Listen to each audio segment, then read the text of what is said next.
Bien, comenzamos. Talita, please. Hello, everyone.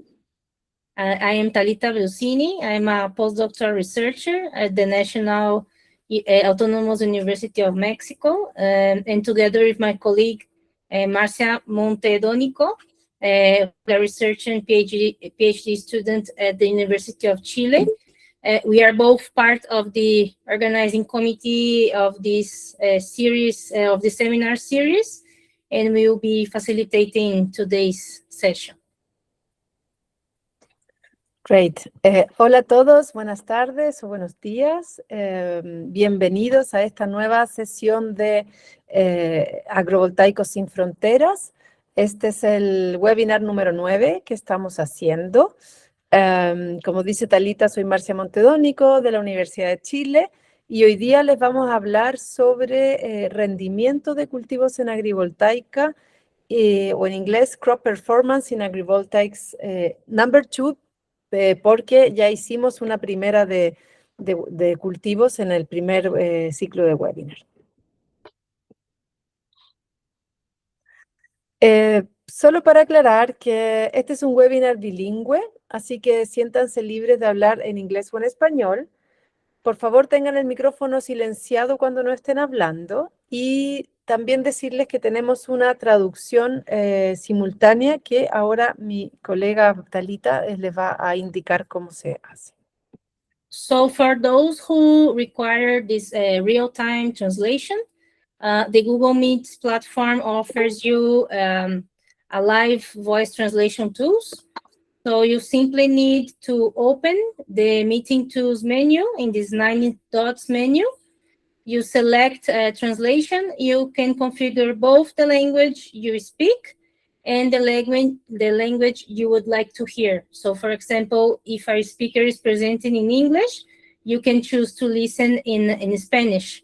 So we believe that this will create like a more inclusive, more dynamic experience for the entire network. So please remember also that you can modify this preference at any time during the session. So if you prefer to listen also the original audio, that option is also available. So you want everyone to participate, every participant to be able to engage in the way that it feels most comfortable.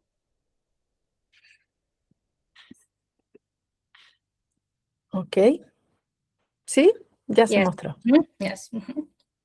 Okay. So this is the speech translation. So you can set the language you speak, and you can also set the language you prefer to hear, and you can also choose to hear the original audio as well. Súper. Bien, entonces sin más, hoy día vamos a tener dos speakers, dos ponentes. Vamos a comenzar con Diego Barreto. Diego Barreto es ingeniero agrícola, egresado de la Universidad de los Andes, Venezuela, con formación en magíster en desarrollo de recursos de aguas y tierra. ¿Ya? Actualmente se desempeña como docente de la Universidad Tecnológica de Uruguay, UTEC, que está orientada a la innovación y el desarrollo tecnológico del país. De forma paralela, cursa estudios de doctorado en Ingeniería Agrícola en la Universidad Federal de Santa María en Brasil, con énfasis en Ingeniería de Aguas y Suelo. Integra el Grupo de Investigación Estratégica en Gestión Sostenible de Agua y Suelo, participa en iniciativas de investigación aplicada orientadas a la optimización de los recursos naturales.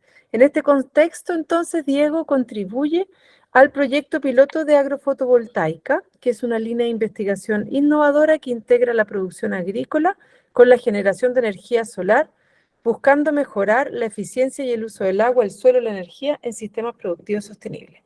Diego nos va a presentar entonces, dejo de compartir para que Diego pueda proyectar su presentación y él nos va a hablar entonces de su investigación en sistemas agrovoltaicos que está llevando en este momento en Uruguay. Diego, por favor, adelante.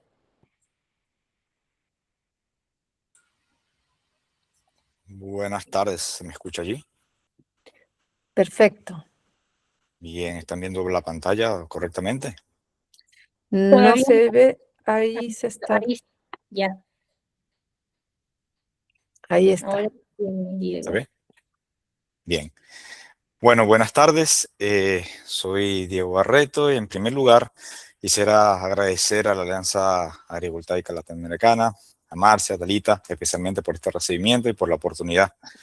Quisiera agradecer a la Universidad Tecnológica del Uruguay y a la Universidad Federal de Santa María, ya que son el centro, ya por ser los centros educativos que hacen posible este proyecto de doctorado.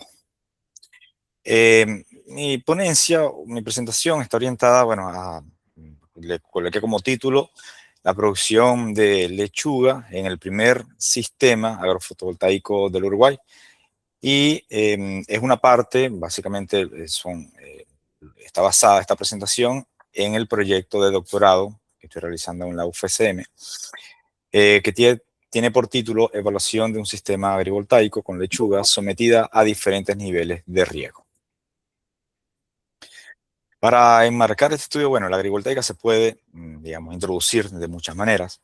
Sin embargo, yo he elegido una bueno, me gustaría comenzar hablando por la agricultura, que como ustedes saben, pues es la mayor usuaria del agua dulce del mundo, ¿sí?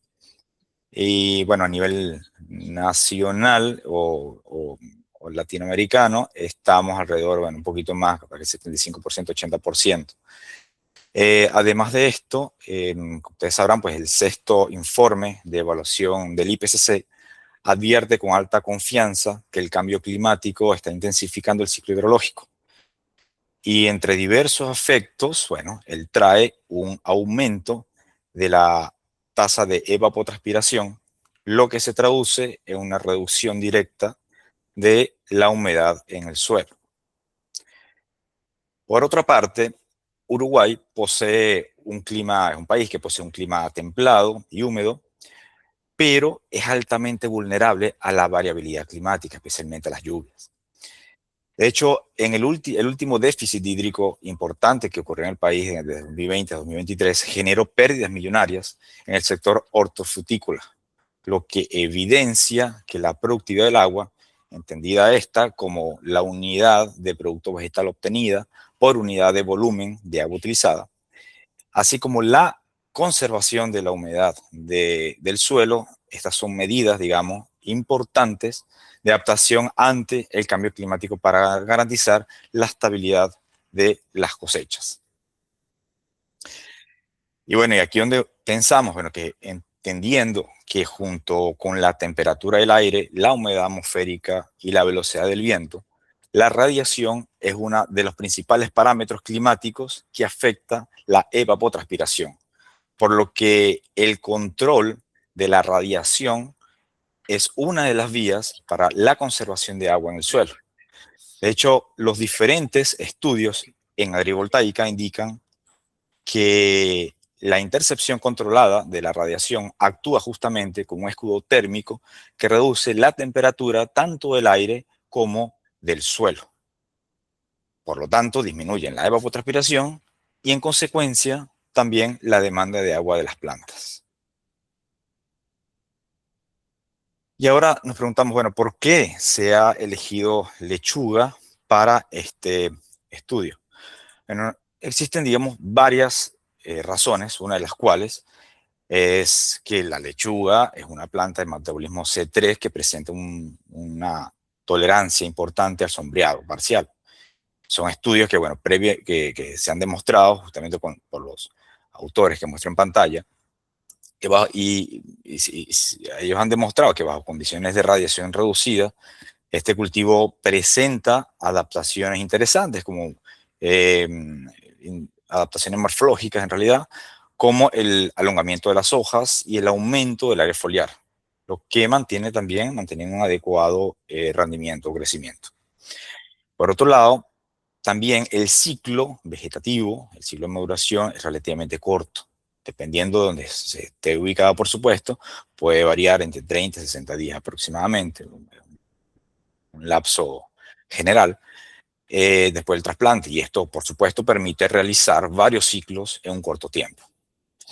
Por otro lado, también en Uruguay, la lechuga es una hortaliza importante, con más de 550 hectáreas cultivadas. Quizás pensaremos que 550 hectáreas cultivadas es poca área. Sin embargo, recuerden que Uruguay tiene 176.000 kilómetros cuadrados aproximadamente. Entonces, son áreas pues relativamente importantes.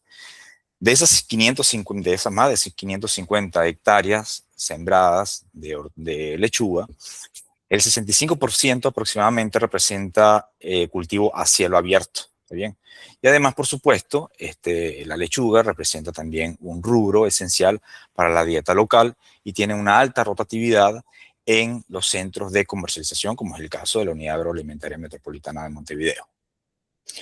Por otro lado, la elección también de la variedad Jade, que fue la utilizada en estos estudios, es una planta, digamos que en principio se da bien a campo abierto y también está disponible en los viveros locales, ¿sí? Lo que por supuesto garantiza la viabilidad del proyecto y disminuye dificultades logísticas que en Uruguay suelen ser comunes.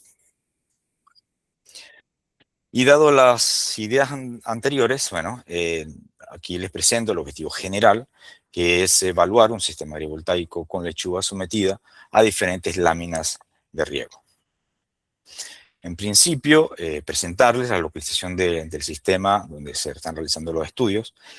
Está localizado en Santa Bernardina, ¿sí? En el departamento de Durazno, que está en la zona central de Uruguay, en el Parque de Exposición de la Sociedad Rural de Durazno, ¿sí? Que es una institución que ha realizado un acuerdo, o mantiene un acuerdo de hace más de 5 años con la universidad y bueno, han sido quienes han cedido estos terrenos donde se ha establecido la planta. La altitud media del lugar es de 83 metros sobre el nivel del mar. El sistema agrivoltaico como tal tiene un área efectiva de 311,5 metros cuadrados y en total tiene 40 unidades, es decir, 40 paneles de tipo policristalinos monofaciales de 320 watts pico cada uno. Está elevado, los paneles están elevados del suelo a 3 metros y como pueden ver, bueno, háganse una idea que por cada uno de estas columnas que ustedes pueden ver acá, sobre ellas, pues tenemos una hilera de paneles que tiene 8 unidades. La distancia entre cada uno de los paneles es de 0,6 metros aproximadamente y la distancia entre cada una de las hileras de paneles es de 4,2 metros. La inclinación con respecto a la horizontal de los paneles es de 21 grados. La orientación, tomando como referencia el norte, los paneles están orientados 30 grados hacia el oeste. ¿De acuerdo? Tiene un coeficiente de cobertura del suelo de 25% y la capacidad instalada es de 12,8 kilowatts pico, lo que representa también 41 watts por metro cuadrado. Según los análisis de suelo, bueno, arrojaron que en el área tenemos una textura franco-arcillosa de pH 5,7 y materia orgánica aproximadamente de 4,9. Después, aquí les presento lo que viene siendo el diseño experimental del estudio. En este caso tenemos se ha planteado el diseño factorial 2x4, donde tenemos 2 niveles, digamos, de luz y 4 niveles de riego. En la parte inferior ustedes pueden ver que, bueno, pues será en la parte sur del área, vamos a tener las parcelas bajo el sistema agrovoltaico, o sea, los paneles, quiero decir, el sistema agrovoltaico. Y en la parte norte vamos a tener, tenemos las parcelas a pleno sol, ¿de acuerdo? Que viene siendo el grupo control. Como pueden ver aquí también, bueno, tenemos la lechuga, los cultivos que estamos trabajando acá, los sembramos en canteros y tenemos justamente unos canteros, digamos, unas líneas borde y entre ellas tenemos justamente todo lo que son los tratamientos. Aquí pueden ver de izquierda a derecha cómo tenemos tratamiento distribuido entre 55, 70, 85 y el 100% de la evapotranspiración de referencia calculada con el modelo de la FAO Piedmont, que les voy a hablar más adelante. Y en función de ella determinamos las láminas de riego a aplicar. Por otro lado, aquí tenemos en la imagen de la derecha, les muestro lo que es el monitoreo de variables, ¿sí? Donde tenemos, por un lado, una estación meteorológica automática, donde medimos todas las variables para determinar justamente la ETO. Y después, en la parte superior, que corresponde a la parcela Sol, tenemos en los canteros centrales microestaciones, digamos, donde medimos variedad, humedad del suelo, temperatura del aire y humedad relativa. Dentro del sistema agrivoltaico duplicamos los puntos de observación y además de los anteriores tenemos también la radiación fotosintéticamente activa. ¿Okay? La ubicación de estos puntos de monitoreo dentro de la agrivoltaica, básicamente, bueno, basándonos en la metodología de Ramos Fuentes, hemos establecido o hemos colocado puntos debajo de los paneles y otro punto de observación como pueden ver, entre las hileras de paneles. Entonces, creando dos zonas, una zona bajo paneles y otra zona entre paneles.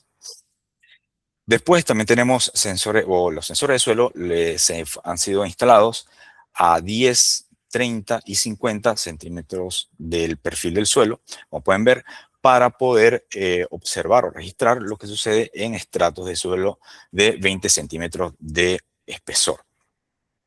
Todos estos sensores están, por supuesto, conectados a un data logger que tiene telemetría, y otros también que tienen la opción de descargar manualmente.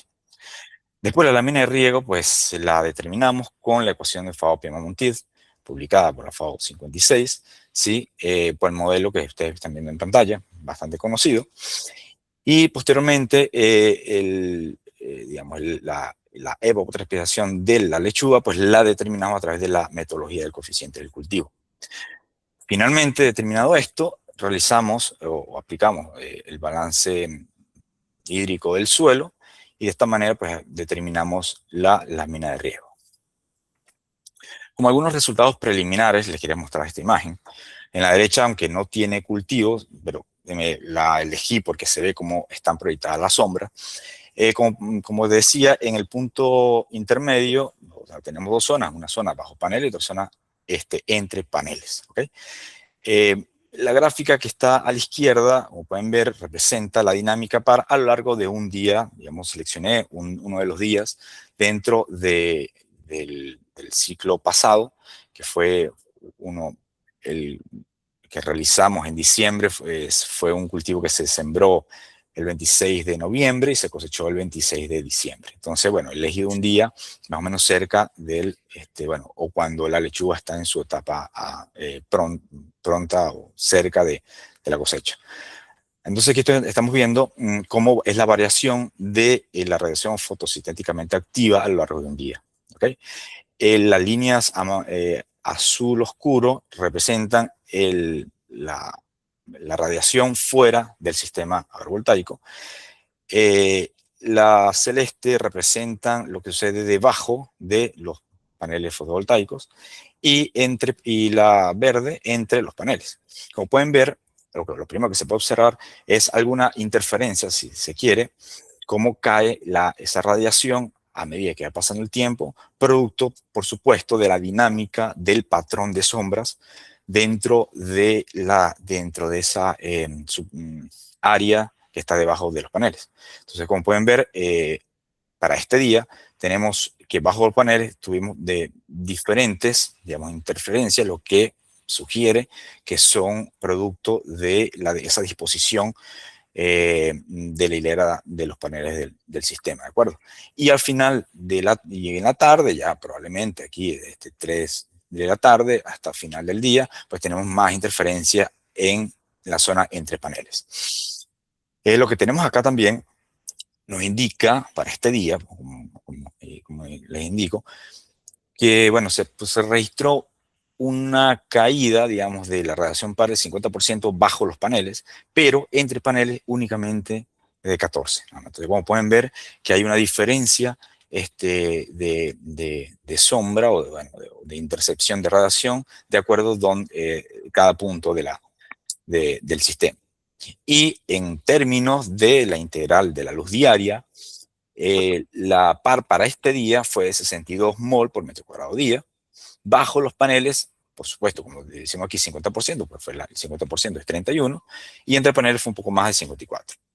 ¿Qué es lo que sucede acá? Bueno, esto nos da idea, si comparamos con la cantidad de integral de la luz diaria que necesita la lechuga está más o menos entre 12 y 17, ¿de acuerdo? Entonces, fíjense que tiene radiación suficiente para sus procesos fisiológicos.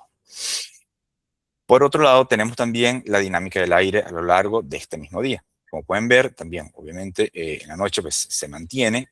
Sin embargo, o sea, no hay una diferencia en lo que ocurre en la noche. Sin embargo, ya durante el día, ¿sí?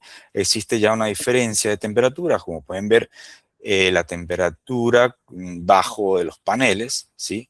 Podemos ver que es 2% menos a lo que sucede afuera. Y entre los paneles es 3% menos lo que sucede afuera. Y en el día, bueno, ya esto es promediando incluso las horas de la noche. Perdón, lo dije al contrario. Estaba hablando ahora del promedio total.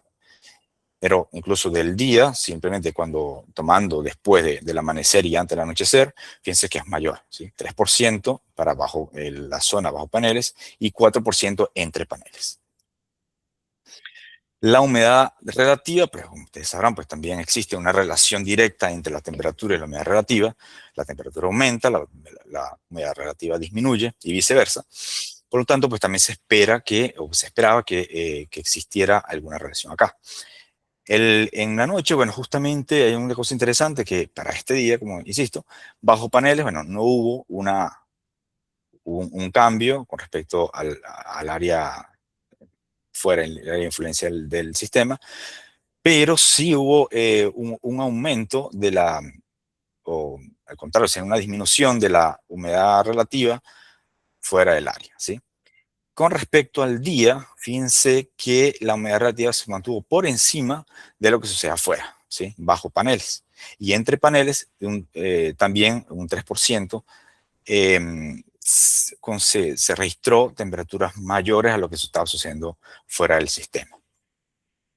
Después, cambiando un poco el día, ahora teníamos un día típico de verano, ahora esto es un día más bien de otoño, que fue asociado al último ciclo de cultivo que se manejó. Para el 3 de abril tenemos los siguientes comportamientos. Fíjense cómo acá, ya por supuesto, el patrón de sombras es diferente, lo que es lógico esperar por el movimiento de la Tierra con respecto al Sol. Y fíjense cómo la radiación varía. En este caso, bueno, también tuvimos algunas intercepciones de nubes, por supuesto. Sin embargo, fíjense cómo tenemos una variación en la zona bajo paneles y entre paneles. Fíjense que para este día hubo una, digamos, reducción de la radiación relativamente igual entre lo que sucedió bajo y entre paneles, ¿de acuerdo? Y después analizando ese integral de luz diaria, fíjense que disminución, obviamente porcentual, lo que mencioné anteriormente, pero aún estamos por encima de lo que estaría necesitando la lechuga. Es decir, que bajo estas condiciones y este día, por ejemplo, se puede decir que no hubo una reducción que limitara el crecimiento de la lechuga. Y bueno, ya para ir redondeando, estos son rendimientos relativos. Aquí estoy presentando únicamente de los 3 ensayos que tuvimos, estoy presentando los últimos 2, donde podemos ver, o este gráfico lo vengo a presentar de forma relativa, es decir, qué es lo que sucedió en primavera-verano del 2025 en el ensayo a pleno sol y qué es lo que sucedió en el ensayo en las plantas, en el grupo de observación de primavera-verano 2025 en la agrovoltaica. Fíjense que hubo una disminución acá con respecto de la agrovoltaica, con respecto a la parcela a pleno sol. Aquí la reducción fue de aproximadamente el 55 y 65%, ¿de acuerdo? Entonces, más o menos estamos por ese rango. Y después lo que sucedió, a la última cosecha, que por cierto, la semana pasada estuvimos cosechando y esta semana todavía lo estamos haciendo, fue apenas del 9-12%, ¿de acuerdo? Entonces fue bastante, disminuyó, digamos, esa diferencia. Y después algunos también parámetros de rendimiento, como altura de la planta, diámetro de follaje relativo y cantidad de hojas por planta. Como pueden ver también en la cosecha de verano, también tuvimos una diferencia donde ya estoy aquí a tiempo, me he llevado los 20 minutos, pero ya vamos a terminar, donde la diferencia, digamos, entre las plantas de la agrovoltaica con respecto al sol, bueno, sí hubo una disminución, ligeramente también. Lo mismo ocurrió con el diámetro del follaje y, bueno, la cantidad de hojas también hubo una disminución relativa. Sin embargo, ahora en otoño, fíjense que la diferencia fue prácticamente nada, fue bastante estable entre las dos. Y el rendimiento, digamos, relativo total, tomando los resultados de nuestra cosecha, fíjense que hasta el momento tenemos estos resultados. Tenemos que con respecto a lo que está sucediendo, digamos, en el control de a pleno sol, bueno, tenemos una disminución del 25-24% aproximadamente. Faltará todavía, tenemos un ensayo más adelante por hacer y bueno, veremos qué vamos a encontrar. Y aquí tenemos una foto, bueno, esto es del último ensayo también, de plantas cultivadas bajo panel o en la agrovoltaica y a pleno sol. Visualmente, no sé si se alcanza a ver, pero son plantas que ustedes ven el diámetro un poco menor, ¿sí? Sin embargo, en cuanto a peso, son más pesadas. Y eso tiene la misma tendencia de los estudios que se han realizado con el lechuga, donde dicen que la sombra dinámica de la agrovoltaica favorece una elongación de hojas y mayor volumen, por supuesto. Entonces, como pueden ver, a pesar de que tengan mayor volumen, pues bueno, tienen menor cantidad, o bueno, pesan menos. Después, nosotros estamos ahora justamente procesando datos de materia seca y bueno, pues tendremos esos resultados. Bueno, para redondear ya, como decía, esta primera foto es del primer ensayo que se realizó en otoño del año pasado. Esta de acá fue de ahora de la primavera de verano y esta última es del último, a principio de otoño de este año 2026. Esta planta, además digamos, este sistema agrivoltaico, también permite, una de las cosas muy importantes que nosotros como la Universidad Tecnológica del Uruguay, relativamente nueva, tenemos desde su fundación fue en 2017, también permite este tipo de cosas, pues integrar lo que son las clases prácticas en aula con prácticas en campo, ¿de acuerdo? Y también permite incorporar estudiantes a través de becas. Y bueno, eso le da un componente interesante a todo este trabajo que se está realizando en la universidad.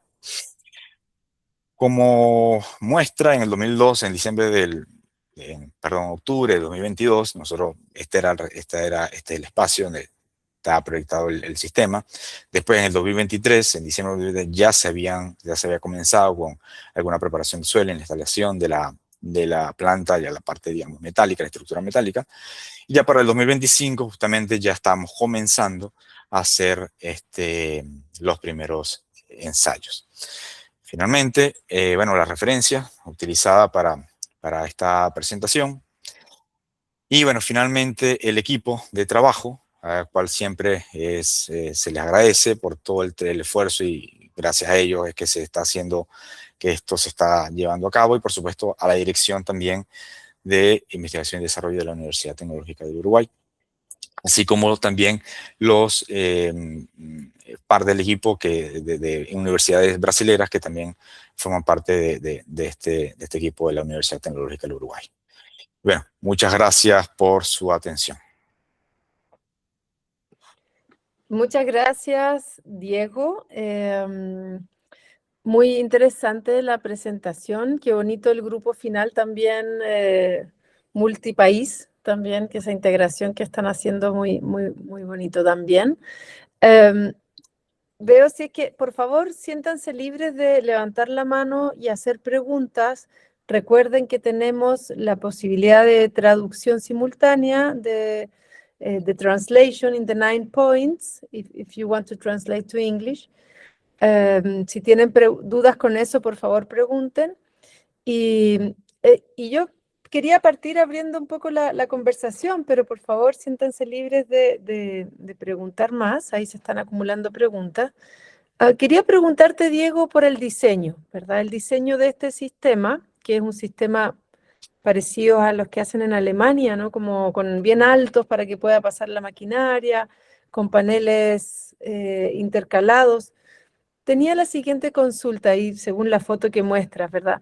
Entiendo que son paneles fijos, ¿verdad? El riego, tienen riego por goteo. ¿Qué pasa?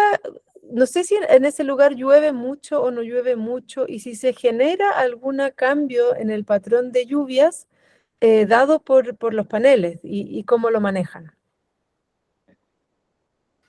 Sí, muchas gracias a todos por la atención y gracias, Marci, por la pregunta, que son preguntas que son algunas veces recurrentes, pero claro, genera la duda. En principio, este sistema, bueno, lo comenzamos a proyectar teniendo como referencias los sistemas justamente que tenían información pública en el mundo, ¿sí? En Francia, uno que está justamente en Montpellier, no sé si se pronuncia así, pero parece que es allí que está uno, que tiene bastantes, digamos, publicaciones, de las cuales nosotros pudimos hacer seguimiento, también de las que tienen instalada Fraunhofer, especialmente en Chile, tienen una bastante parecida a esta, también que fue uno de los también de nuestra referencia. Fraunhofer fue referencia al inicio del proyecto en cuanto a información técnica y también, bueno, congreso y demás que habían por la web. Después, la altura justamente también de estos paneles pues, está asociada pues, a la posibilidad de utilizar maquinaria. De hecho, el suelo se utiliza, aquí nosotros utilizamos por general maquinaria, entonces eso facilita mucho las labores posteriores también, tanto de preparación de cultivo previamente como no tanto una vez que está establecido, sino es más bien más de preparación de cultivo, se utiliza la maquinaria. Después, la orientación con respecto también al norte, pues también fue elegida en función de, en este momento, fue elegida básicamente en función también de las publicaciones en el momento. Después, posteriormente, se incorpora también uno de nuestros compañeros, de nuestros colegas, quien después entiendo que más adelante va a presentar sus resultados de simulaciones y optimización del sistema. Y con respecto a la separación de los paneles, bueno, fue elegido por, ¿qué pasa? Hay diferentes parámetros para caracterizar un sistema fotovoltaico. Uno de ellos es el índice de cobertura del suelo, ¿está bien? Que según las investigaciones, cuando él varía entre 20 y 30%, da unos resultados relativamente satisfactorios, especialmente para lechuga. Nosotros hicimos este arreglo basándonos en este criterio, ¿sí?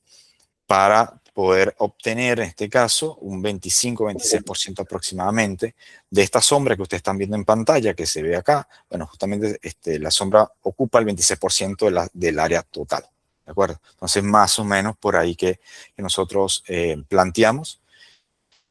Y bueno, no sé, con eso respondo más o menos tu pregunta. Bien.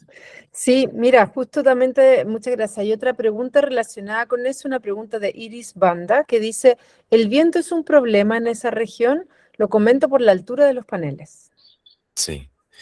De hecho, estos paneles en un momento se instalaron, son simplemente puestos sobre los soportes y en los primeros días hubo unas ráfagas bastante fuertes que los desencajaron completamente y después justamente, bueno, por ahí no sé si estaba Alambraz y Rogerio que también estuvieron trabajando en eso, que lo que hicieron fue o se fijaron los paneles a las vigas que están abajo para evitar daños por los vientos. Sin embargo, después que se hizo eso, no volvimos a tener problemas.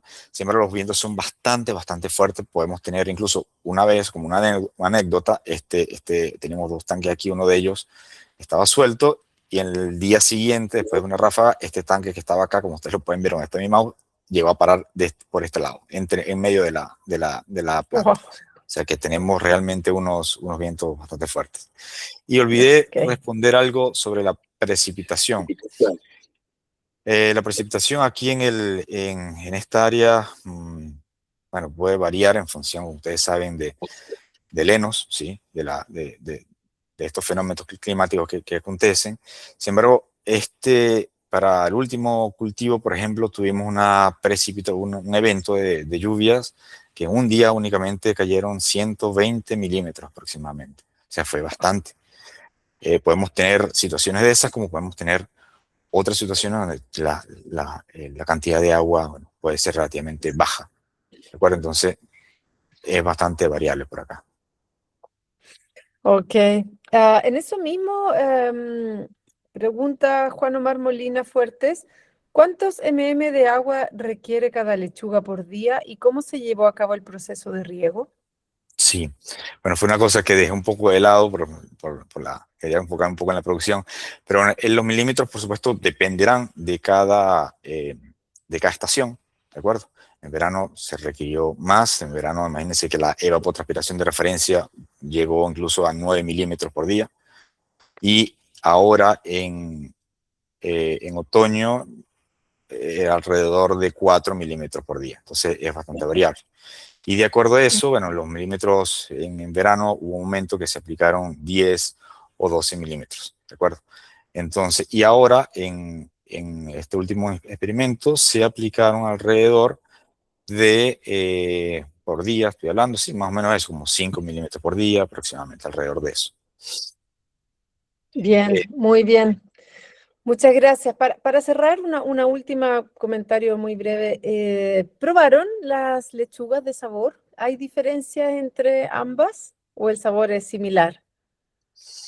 No, en realidad no hicimos, o no sé si alguno del grupo ¿Ensalada? capaz que lo habrá hecho, lo hicimos, pero por lo menos yo no pude percibir, no sé, aquí dentro del público hay varios compañeros también, colegas, no sé si alguno de ellos lo habrá hecho, probablemente sí, pero bueno, lo que nos dicen las personas es que sí se siente una especie con más dependiendo las lechugas de verano, quedaron un poco, al final, un poco agrias porque se estresaron un poco por la temperatura. Sin embargo, ahora las últimas quedaron un poco más dulces, si se quiere. Bien, ahí hace falta también un análisis nutricional, ahí como pregunta Iris Banda, ¿verdad? Porque Correcto, seguramente también tienen cosas distintas. Sí. correcto. Bueno, damos las gracias a Diego, un aplauso de nuevo, y muchas gracias por tu presentación. Y ahora damos Gracias por la paso, oportunidad. muchas gracias, Diego. Damos paso entonces a la próxima Creo que tenemos presentación. una mano alzada, no sé si es una pregunta de la audiencia. Perdón, no la vi. Si hay una Eh, mano alzada, por favor, adelante. Perdón, fue error de dedo. Fue error. Ya, Gracias. no hay perfecto. problema. Entonces pasamos a la siguiente, por favor, Talita. Ok.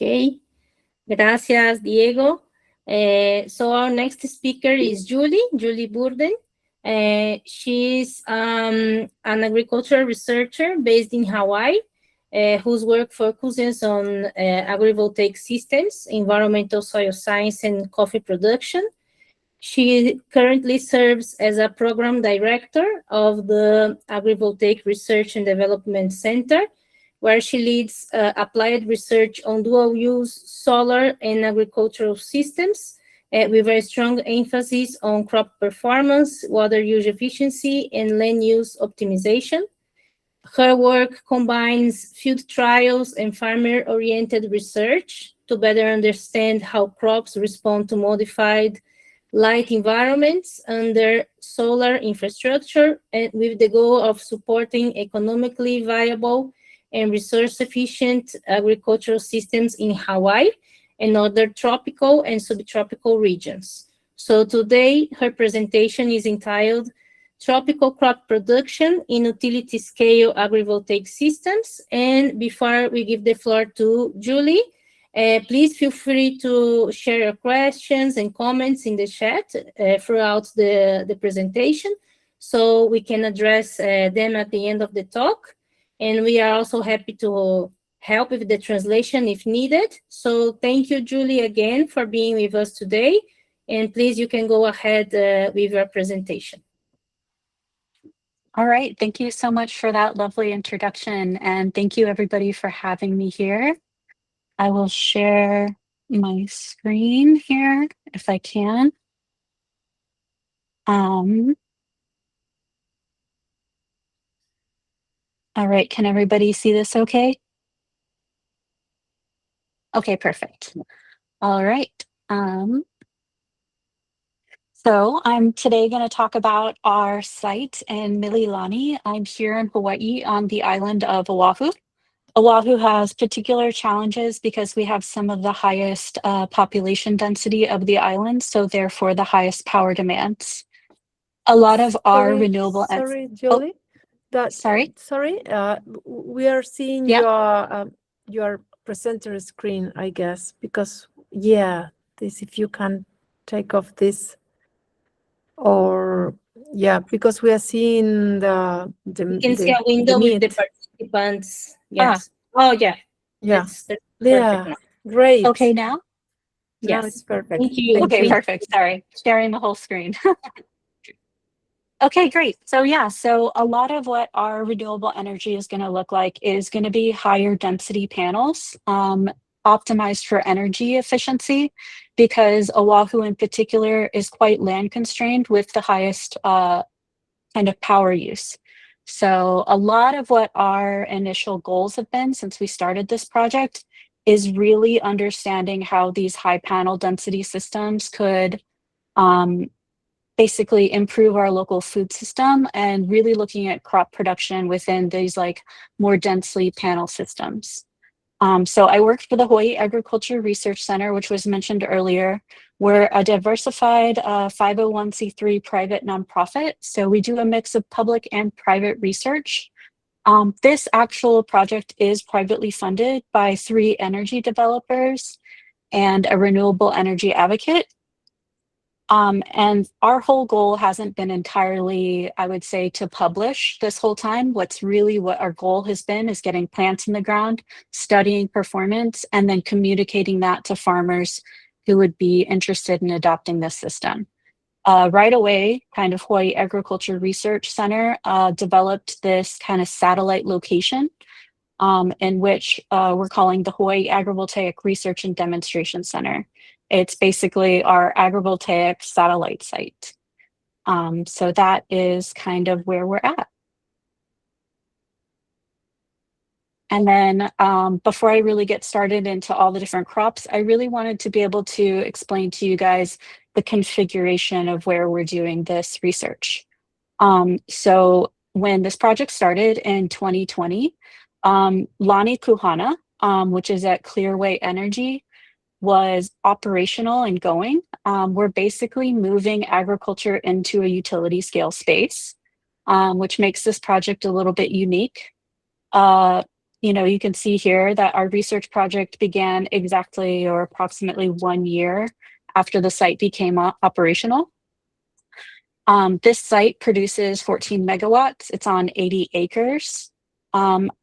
Particularly in this, it's auto tracking. So the sun and the light exposure changes throughout the day. Well, these panels are also pretty tall. I don't think I have it here, but they're about 6 feet off the ground. I can stand comfortably under them, but they're not incredibly tall. And the panels do reach pretty far down to the ground. This site is approximately 1 acre. It hosts 4 commercial hydroponic troughs. This is also where we do a lot of our crop screening. So these aren't really full comparison trials where we're having the same crop in the sun versus the shade. What we're doing is we're planting a high diversity of plants directly under the panels or around the panels and seeing what varieties and what specific crops perform best, and then moving those up into a more scalable trial. This site also co-hosts about 150 to 200 head of sheep for solar grazing. So this particular site, it's really meant to be a demonstration site.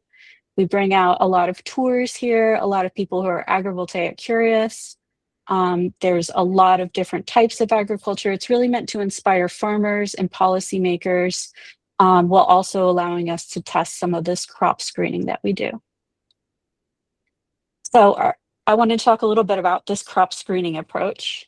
What we're really looking for is identifying crops that tolerate partial shade while maintaining yield or quality, fit within the solar operational constraints, are economically beneficial to farmers.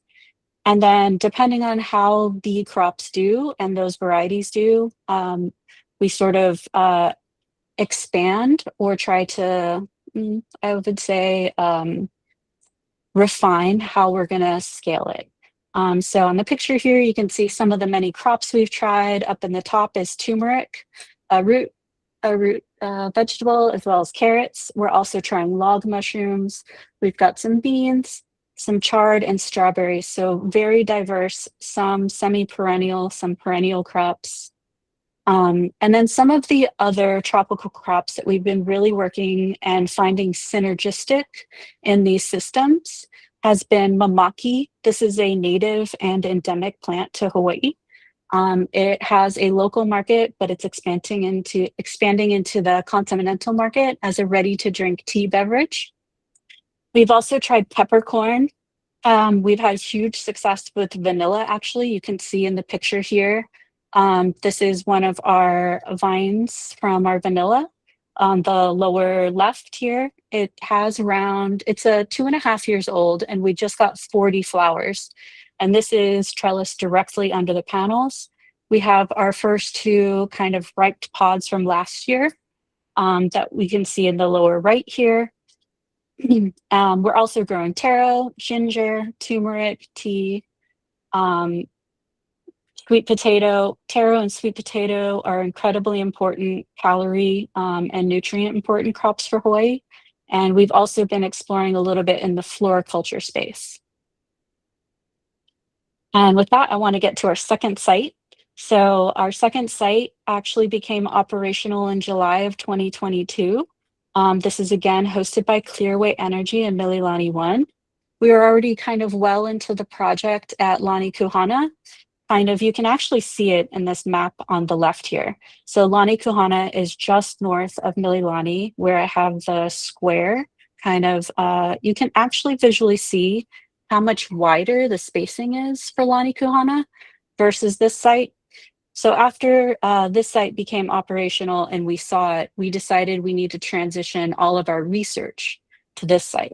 Lani Kuhana really became our demonstration site. And that's what we maintain. And all of our data and all of our crop analyses really come from this research site in Mililani.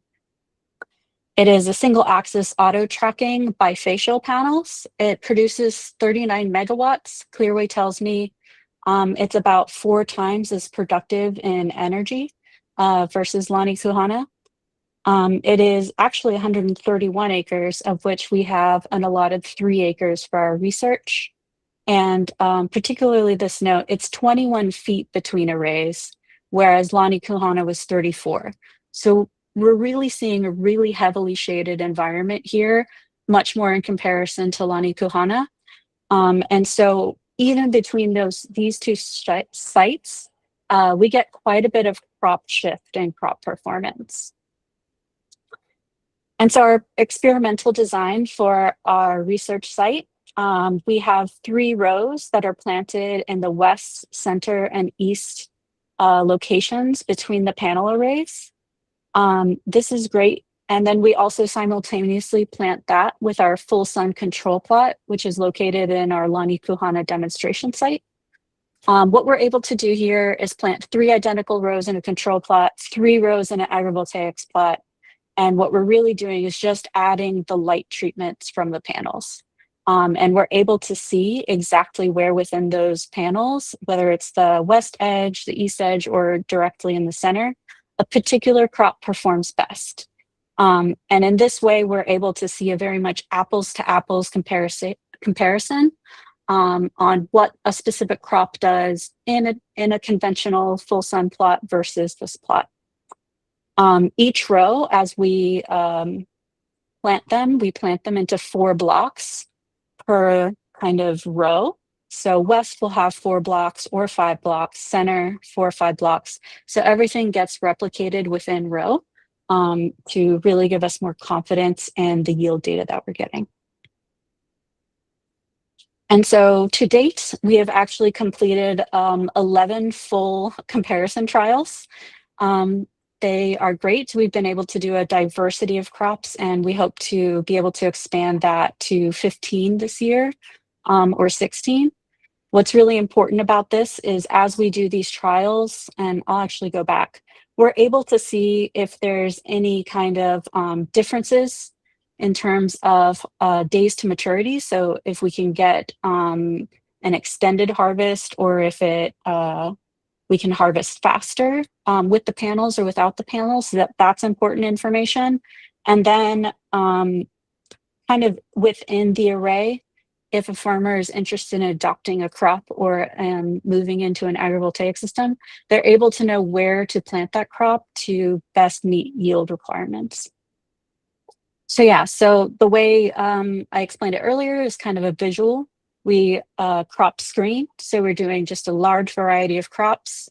From there, we might up our variety selection. So either talking to farmers or producers about what varieties they're growing to specifically test their variety, or to talk to UH extension agents who have variety recommendations for producers. And then some of the general crop trends we've been seeing, because I didn't want to inundate you guys with too much data about particular crops, is our leafy greens, particularly our basil and cilantro, really outperform the control plot. Lettuce and celery have all outperformed.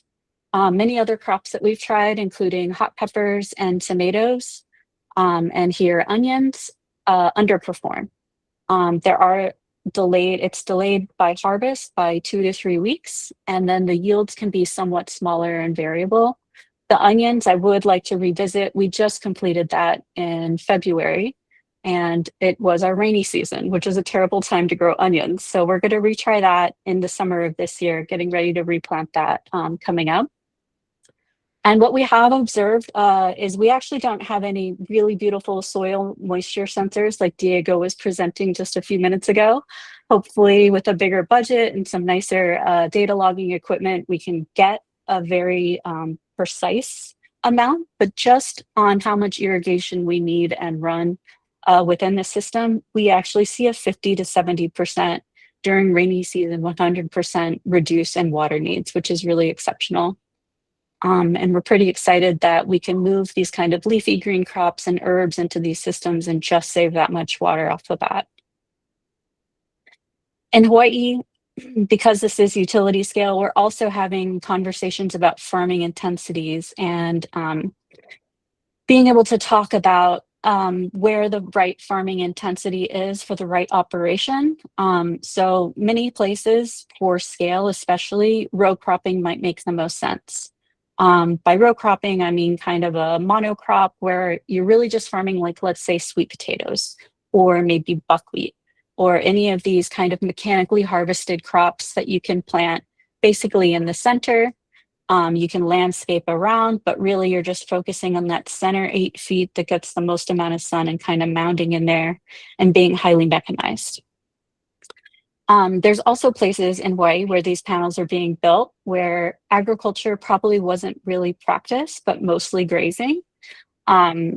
Or the land has become too degraded, too sloped, and too rocky without access to water, where really high intensive crop production just doesn't make sense. And it's where solar grazing can really come in and fill that gap to meet our local protein needs.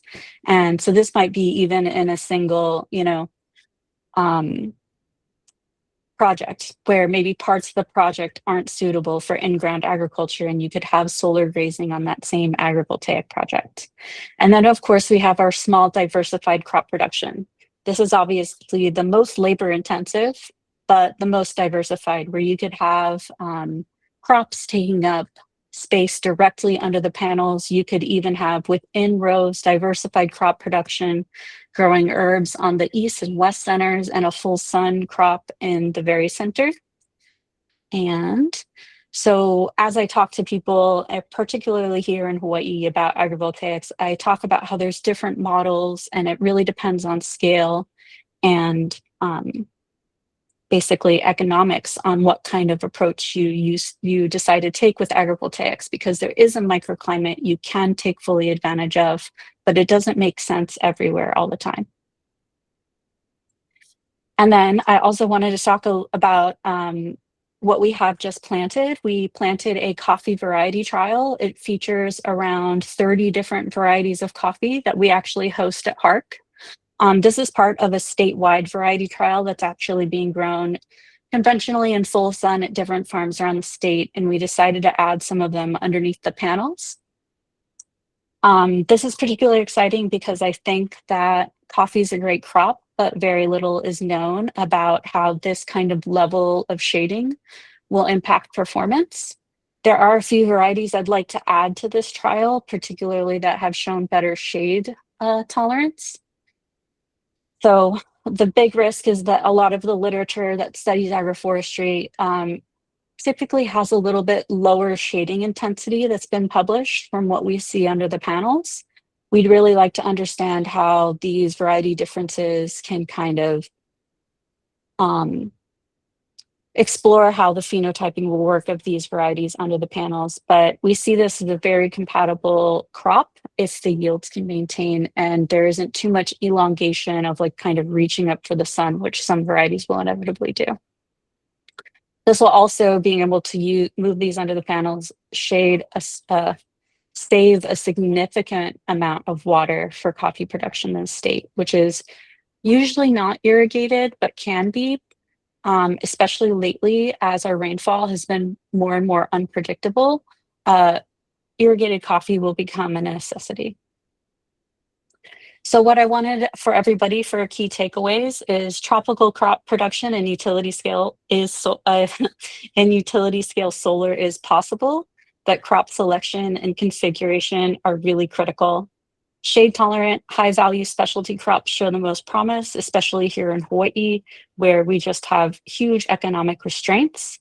Land is very expensive. Labor is expensive. Everything we're dealing with is really what many other people are dealing with, but almost in a pressure cooker. The microclimates here created by the high density panels can benefit some crops, but we're seeing not all crops, and that's very important for producers. And most importantly, successful systems require collaboration. Developers, our research branch, farmers, everybody needs to be in the conversation together to build trust and to work towards a future where co-location on these utility scale levels can really thrive. And so real quick, our future research that I'm hoping to get into within 2026 to 2027, if our funding comes through, is variety trialing and nutrient density comparison for both sweet potato and taro. I'd like to do a full sun comparison looking at, exactly nutrient density and yields with many different varieties. We're looking at doing an energy efficiency study with and without crop production underneath panels. We'd like to integrate and design some agrivoltaic chicken and pig tractors with a soil nutrient analysis, continue our comparison trials, and do a formal water use efficiency study. Dice que tiene traducción automática. And so I would like to say mahalo nui loa, gracias, and also a special thanks to our research team. We are a team of two. It is just myself and my coworker Giselle Bryant. Ya, el tema de hoy Oh, I think someone's es el speaking. rendimiento de los cultivos. Héctor, tienes tu micrófono prendido. Perdón. Sí, dice que es comprender el desempeño de los cultivos bajo sistema agrivoltaico. Héctor, Perdón, tienes tu micrófono tienes tu encendido. micrófono abierto. Ah, sí, ya. Sorry, Julie. Go ahead.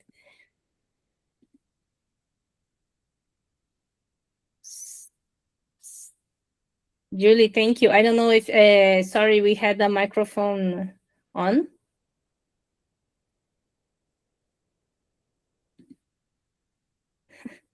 I think you are muted, Julie. Your microphone is.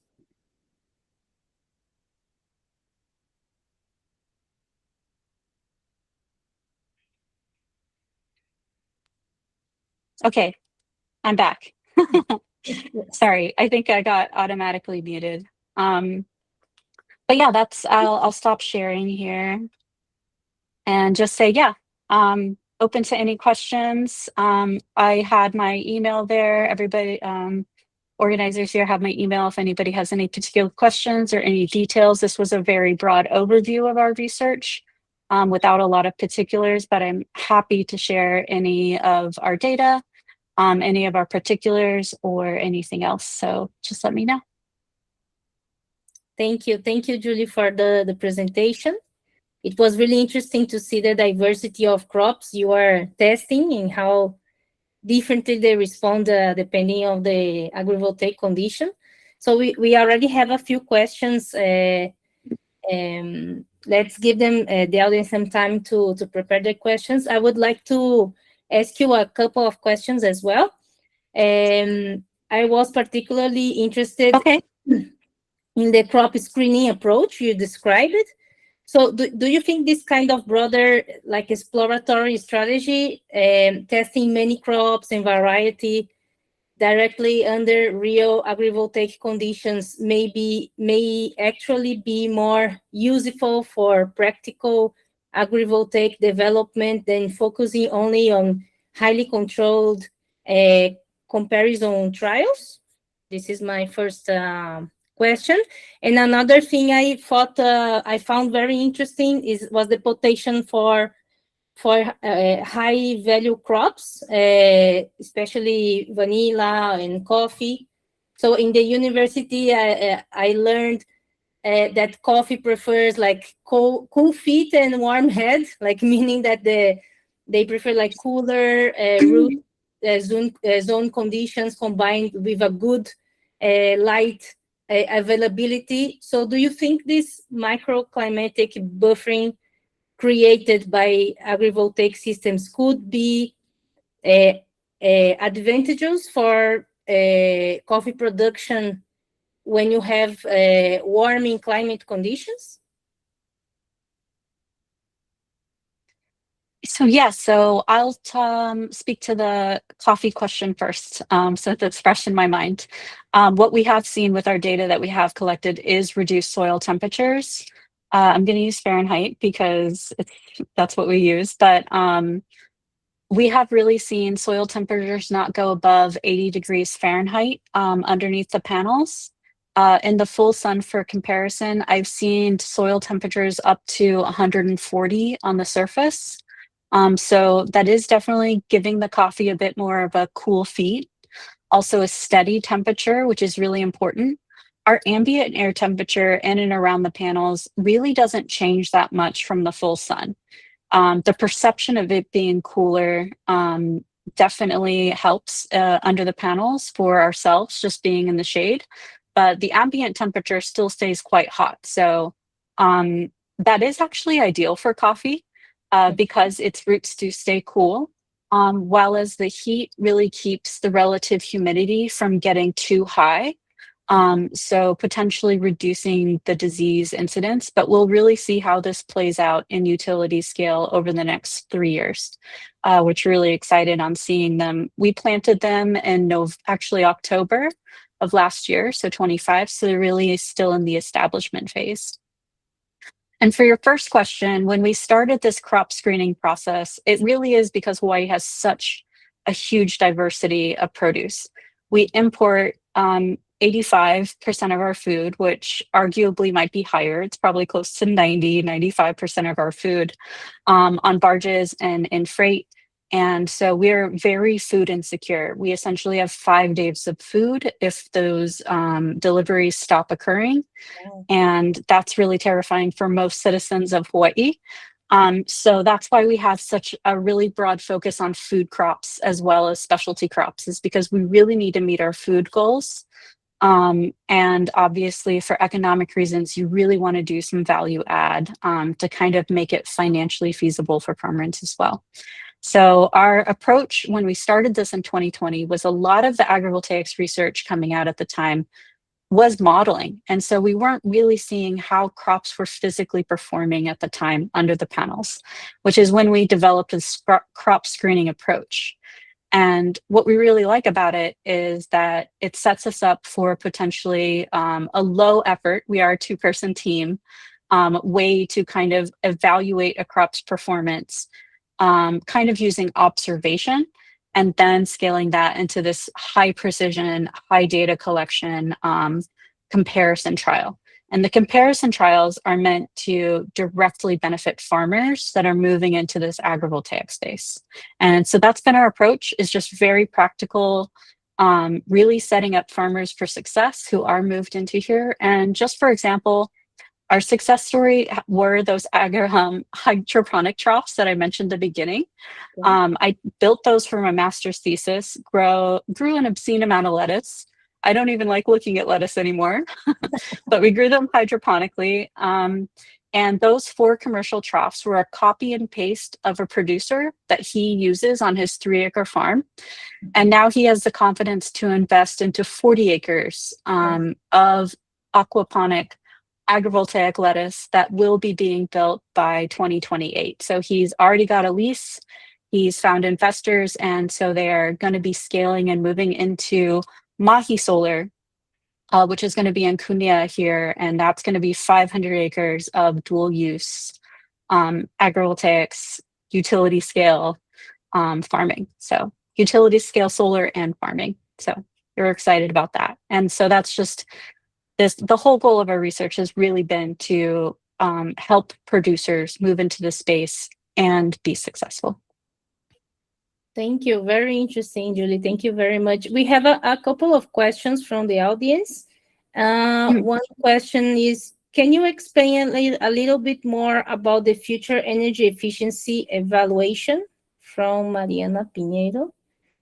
Sure. We're gonna be collaborating with NREL and Jordan Machnick, who you guys, some of the team from NREL, using thermocouples. We'll be doing a 1-acre trial with just straight photovoltaics, and then we're going to be replicating that in our agrivoltaic plot with a higher density, basically irrigation, a higher plant density, and we're going to be seeing how the energy efficiency between those sites changes, if at all, through a full calendar year. So that's within our rainy season, when our hottest part of the year, and our summer sunny season and dry season, and seeing if there's any benefit for the energy companies as well. That hasn't been done for the tropics, and I think this is an important question because we do have this sort of endless summer and energy efficiency changes on seasonality, and if agrivoltaics is offering a benefit or if it's not, it's better to know than to not know. So we would like to explore that as just more of an academic pursuit. Perfect. And the second question is, how are you quantifying the balance between reduced photosynthetically active radiation, microclimatic changes, and crop productivity across different tropical species? And based on your results so far, have you identified any shading thresholds or panel spacing conditions where the physiological stress or yield reductions begin to outweigh the agronomic benefits? Yeah, so I wish I had time to go into it a little bit more in depth, but when we started this project, I took an intensive amount of data in both Lani Puhana and Mililani 1, so where our 2 research sites are. I took a profile every 2 hours from 6 a.m. to 4 p.m. On a grid through the full array. So in between the array, kind of from pile to pile, using 4 or 5 different points. We flagged them out and made sort of a quadrant that we were able to take data at those points during that time. And we were really able to build a profile using PAR, soil surface temperature, and then soil temperature at 10 centimeters. So you're really able to take that data between the 2 sites and see how they differed between sites. Well, obviously taking one in the full sun control plot too, that's where I got that 140 degrees Fahrenheit soil surface temperature. It's extremely hot. And so we were able to see the microclimate differences as well as the reduction in PAR And based on some of that information, we could make some hypotheses on which crops are really going to perform well where. But really, truly, like some of our crops have been really looking at single variety. We'd love to see some more variety trialing. Obviously, the lettuce had, when we planted it, I planted 6 different varieties, and they were variable in yields and performance. And so obviously, variety definitely matters, especially as it relates to available PAR and crop performance. And so we'd like to scale this up. We'd also really like to start looking at photosynthesis more broadly in these systems. I will say that we have been what I would call a shoestring budget. So this is why I really want to invite people into our space for more collaboration, and because we are such a small team, to really look more at these kind of academic endeavors. But to answer your question more specifically, even though we know about PAR and soil surface temperature and soil temperature broadly, a lot of our plantings have been relative monitoring, but we have seen some crops that do have, I would say, a low tolerance for low PAR perform okay or poorly. And so that's just, we wanted to test them because they're an economically important crop and nobody had grown them in the space. I'll use onions, for example.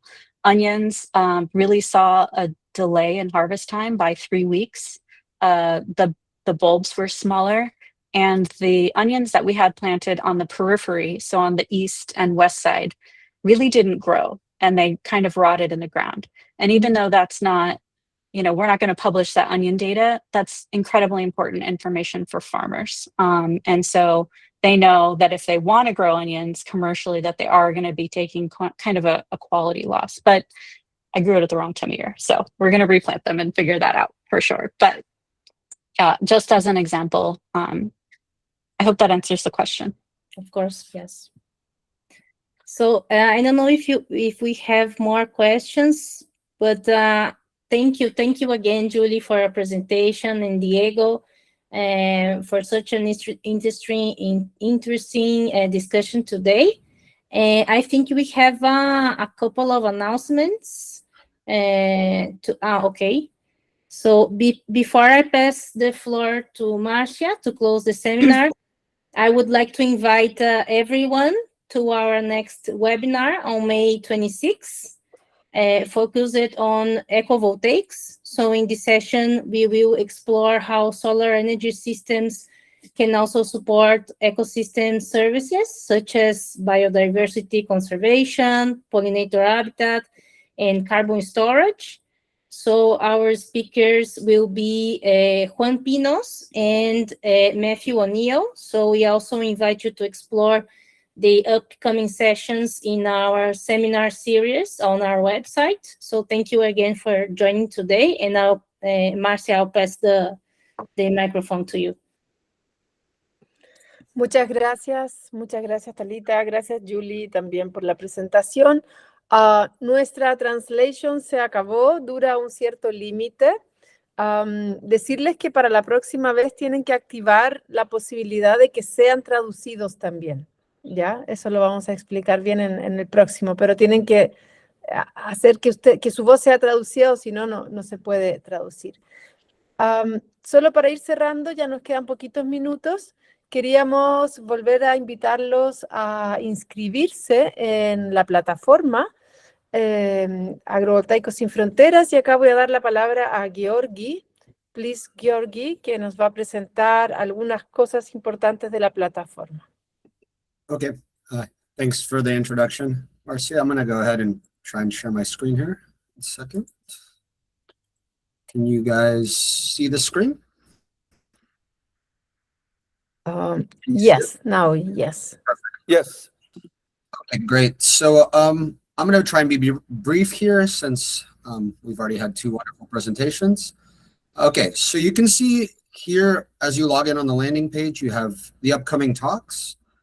So when you go ahead and click on a talk, you have the speakers here, you have some information about talks, and then something that we haven't really been leveraging yet is you have the ability to have a discussion. So if you want to, for example, maybe ask questions before a talk or get some additional information, you can actually have a discussion with people either from the talk or people from the platform. Also, you have the ability to download files. So if, for example, there's a paper for one of the seminars, you can usually find it there. Likewise, in the platform, we now have this nice collection of talks. It's getting quite impressive. We have 10 talks already here. And you can, for example, filter just the talks if you're interested in Brazil, or likewise, maybe you're interested in Chile. And beyond that, probably right now, the single most useful tool within the platform is our network. So we're already up to 405 people, which is pretty dang impressive. And when you log in, if you go ahead in your profile up here on the right, I'll talk about that in a minute. But basically, when you include the information in your profile, it automatically gets added to this network. So for example, let's zoom in on Marcy over here at University of Chile. You can see when we hover over somebody, it gives us their information. There's different ways you can filter the information on the left. And when you click on somebody, you can get some information regarding their email, maybe their website. Maybe if we look at somebody else here, okay, yeah. So anyways, as long as you fill in the information, it's then visible to others. And that's up to you how much you want to fill that in. I'll just give you an example of some other ways you can leverage this. Maybe you're interested in countries. So now we're grouping by countries, and you can see we have a large constituent of people now from Chile, Mexico, and the US. And probably because of today's talk, we're starting to have more people from Brazil, so that's great. And one other thing now I'll mention is, this is still a work in progress, but we now have a very large collection of sites that have been included on the map. And similar to the network feature, you can go ahead and select something, and it'll bring you to the location of the site and provide you with some additional information there. So this is still being updated. Please reach out if you'd like to be included, or if you feel like maybe some information could be updated. But for now, we're starting to get more and more sites here represented through our partner organizations. I'm gonna probably just really quickly talk about the profile because it is important for the functionality of the website. There are very few criteria in the profile, which if you can, please update, because it goes a long way in making the network, including your email or affiliation. Maybe if you want, you can include your Google Scholar, as well as maybe some descriptive terms you'd like to be associated with you. And all of this, to give you an example of what we can do, I'm just going to do a very brief example, but basically we can leverage the information about our network and then create this very powerful, for now it's just called Scholar, but effectively you can create an entire repository of the scholarly works that we have. So right now it's reloading. Sorry, I didn't load it ahead of time. But effectively what happens here is it's going to take the 405 authors and then create, see, it's almost done. So it's going to create basically a database of all the works that have been published. And well, I'm just going to let it finish and then I'll end it on that. But yeah, basically we're leveraging the network in a way where you can see the publications. So earlier today when I checked it had 235. We're already up to 240 publications.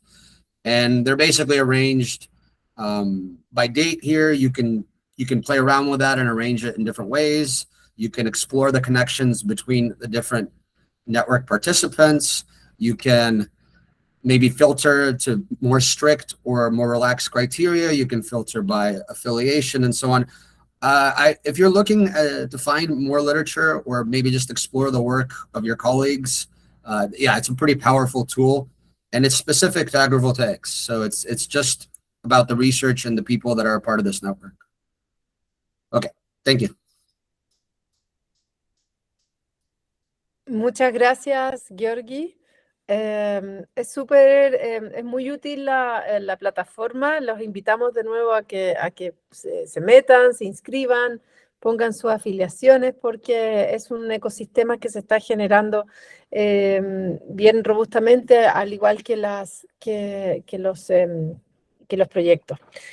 Bueno, con esto damos por finalizada este webinar. Muchas gracias a todos y todas por participar. Gracias a los expositores y la expositora y también al equipo que está detrás de esto. Muchas gracias. Que tengan buena tarde. Gracias. Chao, gracias a ustedes. Gracias a todos. Chao. Gracias. Gracias, Georgie. Gracias, Georgie. Gracias, Solita. Bye, Adrián, gracias. Gracias, gracias. Marcia. Hasta luego, Marcia. Sí, sí. Adiós amigos, muchas gracias y muchas felicidades. Bye, Pepe, que estés bien. Igualmente. Bien. No sé si me Anita, dabas- ¿te quedas un minuto? Sí, claro. no sé si me da tiempo de hacer una pregunta, y ahora que están, con respecto a la plataforma de Agrovoltaicos Sin Frontera, yo no conseguí colocar la nacionalidad Venezuela. Me aparecían otras y seleccioné Brasil porque me era la única, pero Venezuela no pude colocar. No sé si Ah, alguna configuración. Oye, pues vamos a decir a Georgie, ¿no? A ver qué pasa con la ¿Está? selección de países y le avisamos, ¿no? Le Por mandamos favor, un correo para, sí, darle seguimiento. Sí, claro que sí. está bien. Era eso nada más. Muchas sí, gracias por todo. vamos a verlo. Sí, sí. Gracias, Diego. Chao, chao. Chao. Chao, chao. Muy... Ay, no sé si se stop. Stop recording. Creo que podemos, a ver, espérame, déjame ir a participantes.